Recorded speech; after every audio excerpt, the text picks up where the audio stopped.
Bonjour à tous, c'est Nicolas Tesla. Aujourd'hui, on se retrouve pour quelque chose que vous attendez depuis très longtemps, les tutos flash 2.0.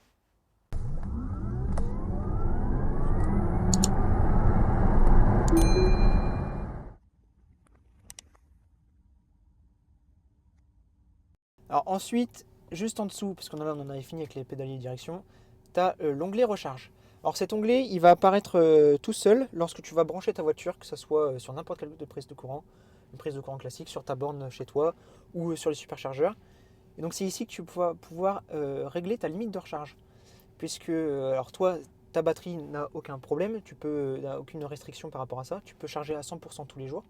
Mais sur certaines batteries des anciens modèles, il était conseillé, d'ailleurs c'était marqué dans la voiture, de recharger quotidiennement à 80% pour préserver l'état de santé de la batterie. Toi, ta batterie, la chimie fait que tu peux recharger tous les jours à 100% sans aucun problème. Mais si jamais il y a un jour tu te dis oh non, là j'ai pas envie, j'ai envie que demain je parte qu'avec 80% de batterie, tu prends ton petit curseur et hop, tu vois là les petits pourcents qui défilent. Et donc là ta voiture, voilà, ta voiture va recharger maximum à 80% la prochaine fois que tu la rechargeras. Alors tu as vu là, il préconise une fois par semaine. Ouais, pour cette batterie-là, il préconise une fois par semaine environ de charger à 100%. Ensuite, ici, tu peux modifier l'intensité du courant. Parce que des moments, quand tu es en vacances ou tu es à un lieu qui n'a pas forcément de borne, tu peux te brancher quand même sur une prise. Alors le mieux, c'est de prendre une petite prise, comment on appelle ça, green up, la renforcée. Mais si jamais tu n'as quand même pas confiance, tu peux baisser une fois branché, ou même un petit peu avant, mais une fois branché, en fait, ça permet de, quand c'est des prises 32 ampères. Quand c'est des prises 32 ampères, on peut le changer une fois branché. Mais tu peux changer l'intensité de ton courant pour tirer plus ou moins fort et éviter de faire sauter le disjoncteur, quoi. C'est ce que je fais chez moi. Voilà, tout à fait. C'est aussi ici que tu peux ouvrir ton port de recharge si tu veux. Ouais. Tu peux aussi planifier. Alors ça, c'est intéressant. C'est vraiment génial pour ceux qui partent quasiment à toutes les mêmes heures le matin au travail. Tu peux planifier une heure à laquelle tu veux qu'elle soit prête.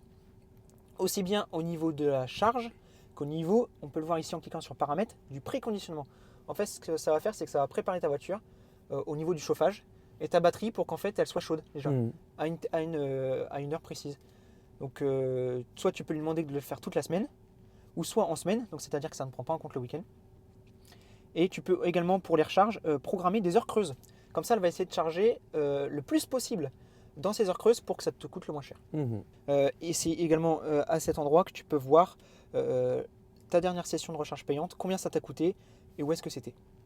Et pour ceux qui aimeraient des conseils supplémentaires pour le superchargeur, il y a un petit onglet ici, on peut cliquer et en fait il t'explique un petit peu les bonnes habitudes à avoir au superchargeur. Notamment sur les anciens superchargeurs, les V2, tu verras, il y a des petits numéros en dessous des bornes.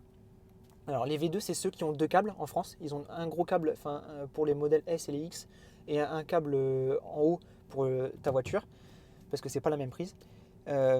Et en fait, ces bornes-là, ce qu'elles font, c'est qu'elles ont un transformateur pour deux bornes. C'est-à-dire que quand tu es tout seul, ça charge à 150 kW tranquillement.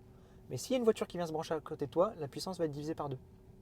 C'est pas mal. Ça n'est plus le cas sur les nouveaux superchargeurs, les V3 qui n'ont qu'un seul câble. Mais sur les V2, c'est le cas. Et donc, c'est ce qui nous explique ici, laisser de l'espace, si possible, entre les véhicules. Comme ça, la puissance ne sera pas partagée. D'ailleurs, je vais rebondir sur ça, sur la livraison. On avait 45% de batterie quand on était allé la chercher et on s'est rendu sur un superchargeur où on a fait donc la pleine puissance et ça a calibré la batterie. Donc ça, c'est pas mal de le faire quand vous êtes livré, si vous avez la possibilité, alors que ça soit au superchargeur ou même chez vous. Sur une borne, ça devrait marcher. La première fois, aller à 100% pour que la voiture puisse calibrer sa batterie. C'est mieux de le faire sur un superchargeur parce que le superchargeur va communiquer à la voiture combien est-ce qu'il a rajouté de kilowattheures. Et comme ça, la voiture va pouvoir savoir, ok, bon bah là j'ai tant de kilomètres une fois chargé à 100%. Et vous allez voir normalement écrit ici calibrage. Ouais. Voilà. Et chose importante, déplacer le véhicule après la charge pour laisser la place aux autres. En général, 99% du temps, les superchargeurs ne sont pas blindés. Mais si jamais vous voyez que ça tourne souvent, laissez votre place. Ne squattez pas le superchargeur, ça sert à rien. D'ailleurs, moi j'ai une petite inquiétude parce que si j'ai ma remorque derrière, je suis en train de tracter pour recharger, je pense que je vais pouvoir embêter quelques personnes. Ils font certains superchargeurs maintenant où ils prévoient des places pour les remorques ou pour ceux qui ont des caravanes, etc. Mais sur d'autres, ça n'est pas le cas, notamment les tout premiers, ça n'est pas le cas. Voilà.